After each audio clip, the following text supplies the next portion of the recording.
22 سالہ آمنہ اور اس کے 60 سالہ والد عمران عارف کو موت کی نیند سلانے والی خاتون کون ہے؟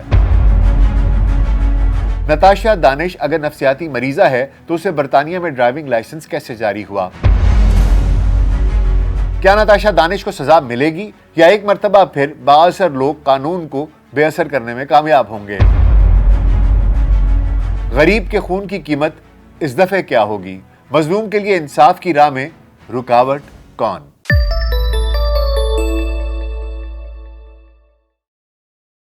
وی ایل سی پوڈ کاسٹ میں ڈاکٹر ناصر بیگ کے ساتھ آپ کی خدمت میں حاضر ہیں۔ سب سے پہلے السلام علیکم۔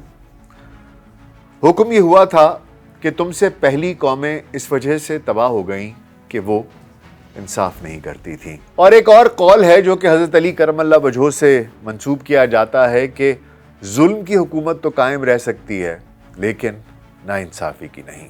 یہ ایک آفاقی حقیقت ہے، لیکن مملکت خداداد میں یہ بات کچھ فریب دکھائی دیتی ہے، کیونکہ عام آدمی کو یہاں انصاف ذرا مشکل سے ہی ملتا ہے۔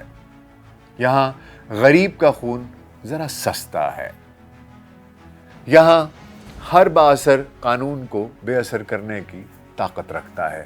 یہ ایک تلخ حقیقت ہے، لیکن اصل حقیقت یہی ہے۔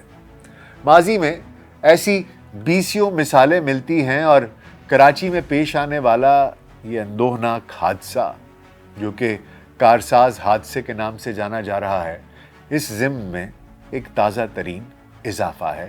کراچی کا یہ علاقہ کارساز، جو کہ پی این ایس کارساز ایک نیول بیس سے اپنا نام لیتا ہے، یہ علاقہ جانا جاتا ہے دہشت گردی کے ایک بھیانک واقعے کے سبب۔ اس واقعے میں سینکڑوں بے گناہ انسانوں کی جان گئی تھی، لیکن اس دفعہ یہاں 2 بے گناہ انسانوں کا خون ہوا ہے۔ یہ دونوں دہشت گردی نہیں بلکہ دولت گردی کا نشانہ بنے ہیں۔ MBA کی طالبہ آمنہ اور اس کے والد، 22 سالہ آمنہ اور 60 سالہ عمران عارف، دونوں گھر کے اخراجات پورے کرنے کے لیے کام کرتے تھے۔ آمنہ ایک پرائیویٹ ادارے میں ملازمت کرتی تھی اور اس کا باپ عمران پاپڑ سپلائی کرتا تھا، اور پاپڑ سپلائی کرنے کے لیے اس کے پاس ایک چھوٹی سی 3 پہیوں کی سائیکل نما ریڑھی تھی، اور صبح فجر کی نماز ادا کرنے کے بعد وہ یہ سائیکل لے کر نکل پڑتا تھا اور اپنے پاپڑ جہاں جہاں ڈسٹریبیوٹ کرنے ہوتے تھے اپنی روزی روٹی کمانے میں لگ جایا کرتا تھا۔ اور بیٹی ساتھ ساتھ پڑھ رہی تھی اور ساتھ ساتھ کام بھی کر رہی تھی تاکہ گھر کے اخراجات پورے کیے جا سکیں۔ عمران عارف کا ایک چھوٹا سا گھر ہے، اس کے 3 بچے، ایک بیٹی بڑی ہے جو کہ شادی شدہ ہے، ایک بیٹی آمنہ تھی جو کام بھی کرتی تھی اور پڑھتی بھی تھی، اور اس کے علاوہ اس کا ایک چھوٹا بیٹا ہے۔ گھر کی کفالت کا پوری ذمہ داری آمنہ اور عمران کے کندھوں پر تھی۔ اب سوچنے کی بات یہ ہے کہ ایک باپ جس نے پاپڑ بیچ کر، جسے ایک محاورہ ہے پاپڑ بیلنے پڑتے ہیں، اس باپ نے پتہ نہیں کتنے پاپڑ بیل کر اور کتنے پاپڑ بیچ کر ایک بیٹی کی شادی کی، دوسری بیٹی کو تعلیم دلائی اور MBA تک لے کر آیا، اور وہ بچی ساتھ ساتھ کام بھی کر رہی تھی اور ساتھ ساتھ تعلیم بھی حاصل کر رہی تھی۔ عمران عارف کے ہمسائے میں جو لوگ رہتے ہیں وہ بتاتے ہیں کہ انتہائی شریف النفس انسان، بہت ہی سچا، کھرا اور ایماندار انسان، لیکن اس کا ایک جرم تھا، وہ غریب تھا، اور اس سے بھی بڑا جرم یہ تھا کہ وہ ایک غریب پاکستانی تھا۔ 19 اگست کو حادثے کے روز آمنہ نے اپنے والد کو فون کیا کہ چھٹی کا وقت ہو گیا ہے اور مجھے بھی ساتھ لیتے جائیں۔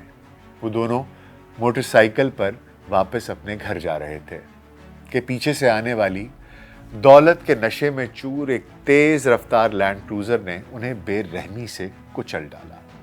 ڈرائیونگ سیٹ پر بیٹھی ایک امیر زادی نے وہاں سے گاڑی بھگانے کی کوشش کی، اور فرار کی کوشش کے دوران اس نے مزید 3 راہگیروں کو روند ڈالا، اور اس کے بعد یہ امیر زادی لینڈ کروزر بھگانے کے چکر میں سڑک پر جاتی ہوئی ایک اور ہونڈا گاڑی کے ساتھ اتنی زور کے ساتھ ٹکرائی کہ وہ گاڑی بھی آدھی اڑ گئی اور الٹ گئی، اور اس حادثے کے نتیجے میں وہ جو ایک امپیکٹ ہوا اس کے نتیجے میں اس کی لینڈ کروزر بھی الٹ گئی۔ اور اس کا آگے سے پورا انجن اور پورا بونٹ سمیت ہر چیز فارغ ہو گئی. لیکن چونکہ مہنگی گاڑی تھی اس لیے اس کے سیفٹی بیگز کھل گئے. ڈرائیونگ سیٹ پر بیٹھی اس قاتل امیر زادی کو خراش تک نہ آئی. لیکن موٹر سائیکل سوار آمنہ اور اس کا غریب پاپڑ فروش والد عمران عارف جان سے گئے. 3 دیگر افراد شدید زخمی حالت میں ہسپتال میں ہیں. عینی شاہدین کے مطابق وہ امیر زادی حادثے کے بعد جب گاڑی سے نکلی تو ہوش میں نہیں لگ رہی تھی. اس کا تعلق کراچی کے ایک کاروباری اور انتہائی بااثر خاندان سے ہے.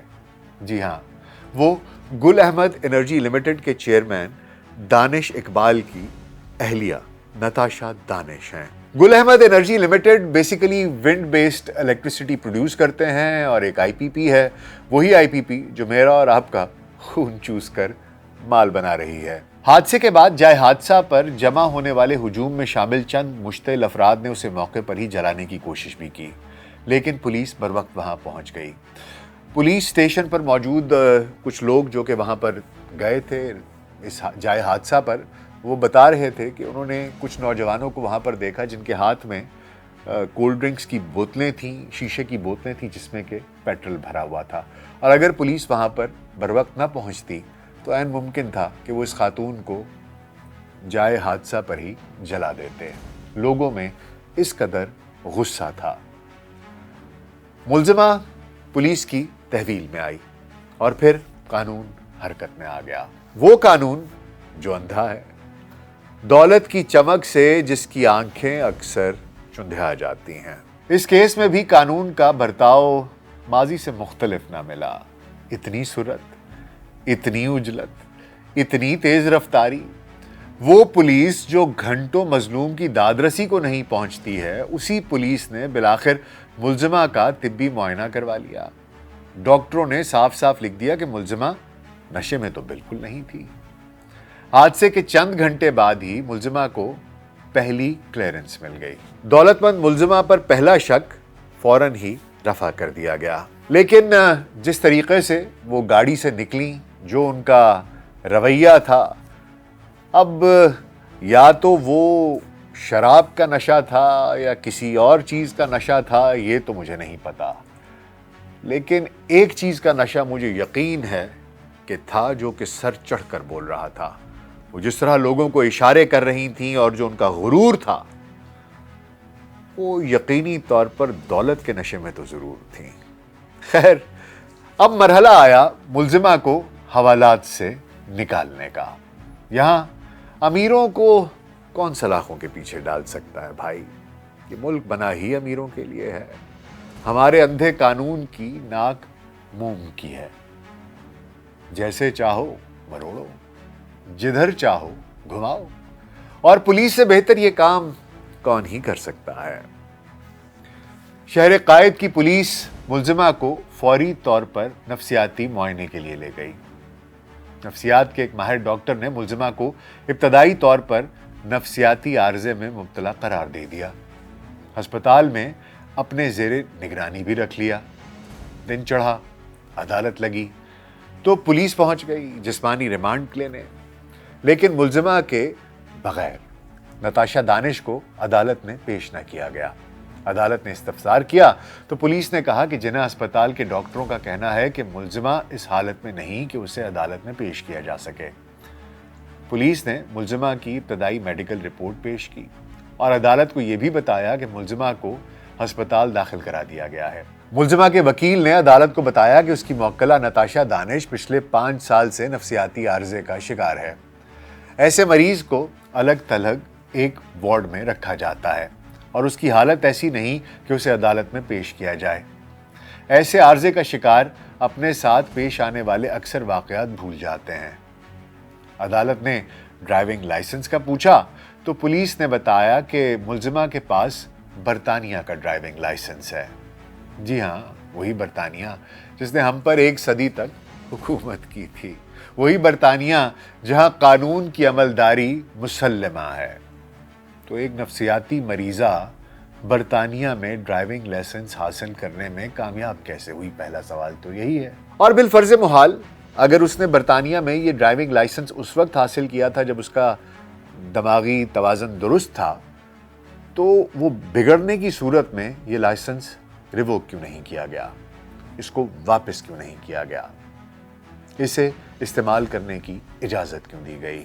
اور میں چاہوں گا کہ معزز عدالت یہ بھی ضرور دیکھے کہ جو لائسنس ہے وہ لائسنس ٹو ڈرائیو ہے یا لائسنس ٹو کل ہے، یہ بھی جاننا بہت ضروری ہے۔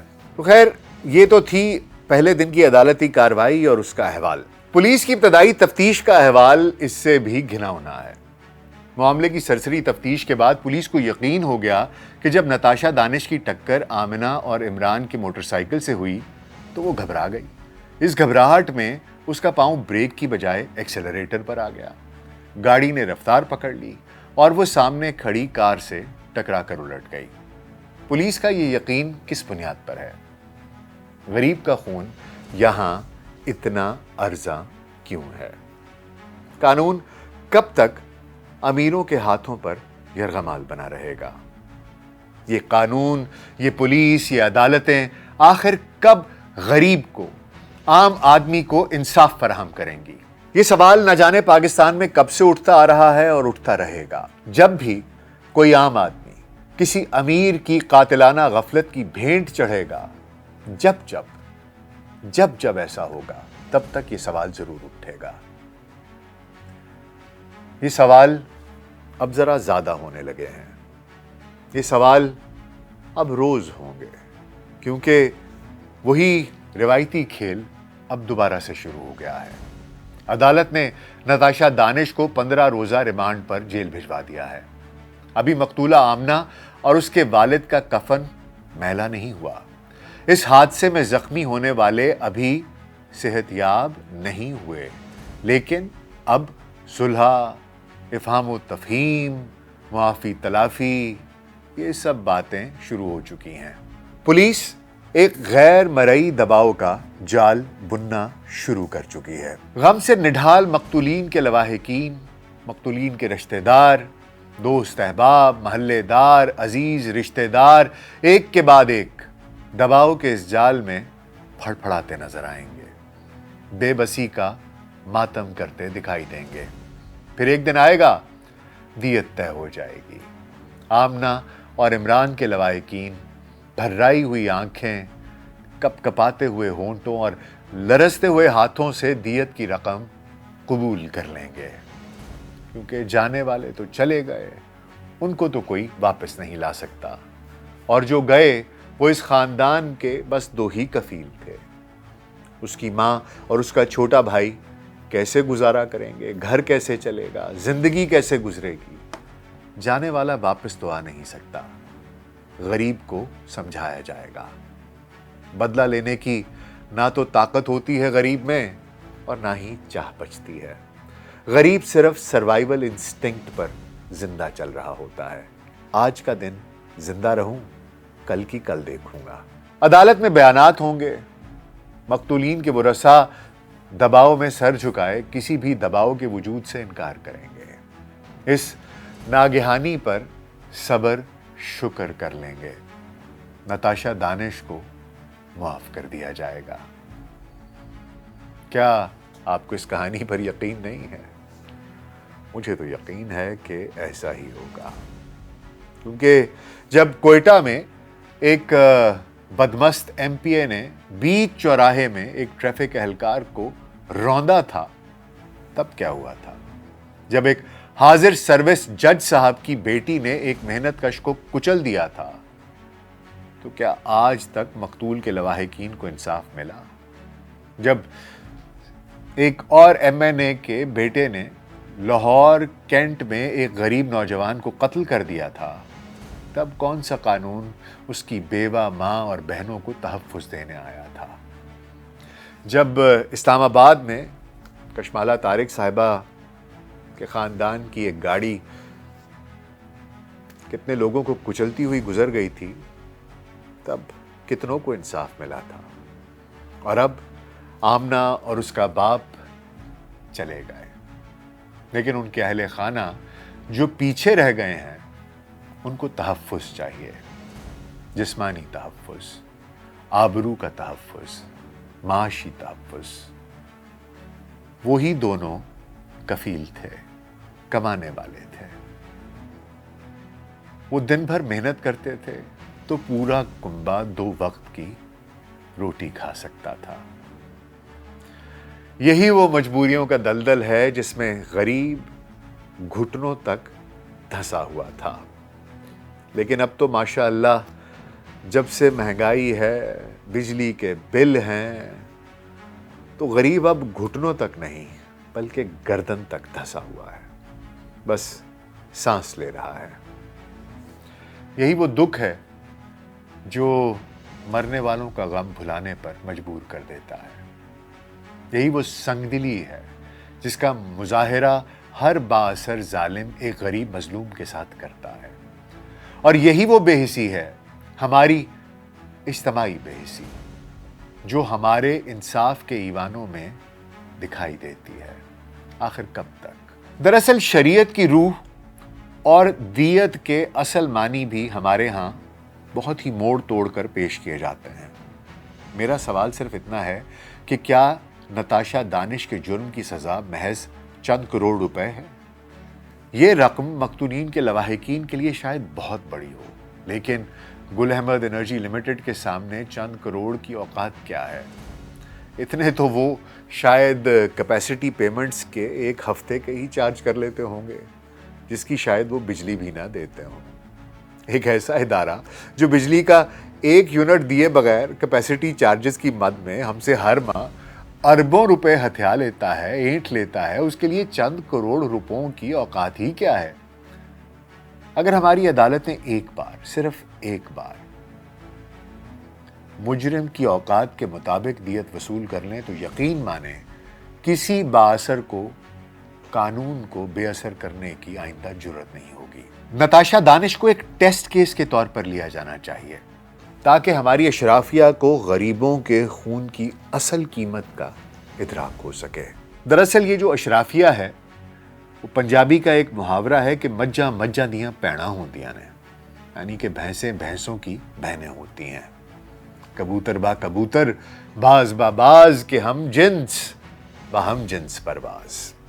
اشرافیہ میں جب کبھی کسی ایک کو کوئی چھوٹی سی بھی مصیبت آتی ہے تو پورے کا پورا سسٹم متحرک ہو جاتا ہے۔ ہر ایک انسان یہ جانتا ہے کہ یہ ایک بااثر آدمی ہے، یہ اشرافیہ کا نمائندہ ہے، اس کو محفوظ کرنا ہے، اس کو تحفظ فراہم کرنا ہے، کیونکہ یہ پاکستان صرف اسی کو رائٹس اور اسی کو حق دیتا ہے۔ موٹر سائیکل پر مر گیا کیڑا مکوڑا، اس کی اوقات ہی کیا تھی؟ کیا کنٹریبیوٹ کر رہا تھا اس ملک کے لیے؟ بس ٹھیک ہے، مر گیا، موٹر سائیکل کیوں لی؟ آرمرڈ کار لیتا، بڑی لینڈ کروزر لیتا، اس میں بڑے بڑے ایئر بیگز ہوتے تو وہ بھی بچ جاتا۔ اس کا قصور ہے کہ وہ غریب ہے، اس لیے وہ اور اس کی بیٹی دونوں مر گئے۔ یہ نظام ایسے ہی ہے اور یہ ایسے ہی چلتا رہے گا۔ میں تو اب درخواست بھی نہیں کرنا چاہتا۔ مجھے اس نظام سے کوئی امید نہیں رہ گئی۔ یہ ایسے ہی ہے اور ایسے ہی چلتا رہے گا۔ کب تک اس کا مجھے نہیں پتا۔ خیر، دیکھتے ہیں کیا ہوتا ہے، کیونکہ نتاشا دانش نے آخر کار دیت دے کر چھوٹ جانا ہے۔ اس دفعہ غریب کے خون کی قیمت کتنی لگتی ہے، صرف یہ دیکھنا ہے۔ اپنا بہت خیال رکھیے گا۔ شکریہ۔